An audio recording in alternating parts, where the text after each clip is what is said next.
That is some damn good coffee. You know, we got the proper beans, like properly roasted. We grinded them. We got the coffee presser and all that kind of jazz. My mom did a great job this time. You know, we both we're coffee fanatics and kind of a coffee fanatical family, so we like those coffee accessories. This time, Mom, you nailed it. Anyways, you want to up your photography game, but you don't really want to watch hours of paid video course. I know I don't. And I got all the way to making photos like this without any of that. Like, I can take some pretty insane photos. I've been doing it for a couple of years just with this insane practice and watching a ton of content. But anyways, I don't want to babble on for this little short intro. On this episode, I'm going to be teaching you some insane photography tips in under 2 minutes. Let's roll that intro.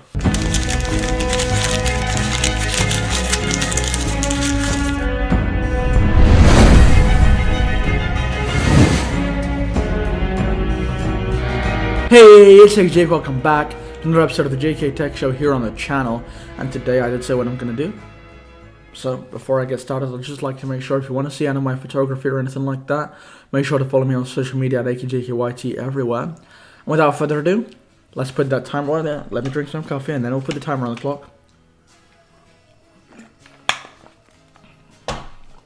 2 minutes on the clock. So tip number 1 is to look for textures. Now when you go out to take some photos, as in like a photo shoot or something, whatever the hell you want to call it, there are bound to be loads of textures just lying around. For example, bricks, leaves, mud, grass, plants, all that kind of jazz. Those all have weird field textures and stuff like that to them, and they make for great photos. Sometimes you can add whatever props or whatever, but they just look great. Tip number 2 is to find some creative angles. A building looks very different taken from afar with like a full view, as opposed to taken from under and like the camera facing upwards. Like your regular Starbucks cup of coffee looks so much different taken from below than, let's say, a bird's eye view from above. So make sure you choose your angles wisely, take many different shots at different angles, and post different angles, because your followers don't want to see the same angle for everything. Unless that's kind of your theme, where you take a bird's eye view for everything, like a kind of flat lay photo, but I mean, most of the time, varying angles is better, unless it's sort of a theme that you have on your account. The third tip is to pay attention to the lighting. In photography, lighting is everything, so if you're too overexposed, then you've lost a ton of detail in all those white highlight parts. So for example, in this video near the window, it's pretty bright. I wanted it to be bright, but say I wanted the details over there. I'm looking at the screen right now. Say I wanted that would be too hard to retain it in editing. So what I would do is I would lower the exposure on this, and then I'd be able to lift that up in editing and have all of the details. So when you have the option, definitely go underexposed as opposed to overexposed, because editing, just sorts that out. Number 4 is bokeh or whatever the depth of field. Now everyone, including your grandma, loves some bokeh. This is essentially where the foreground, the main object in the view, is in like extreme focus, and then the background is out of focus.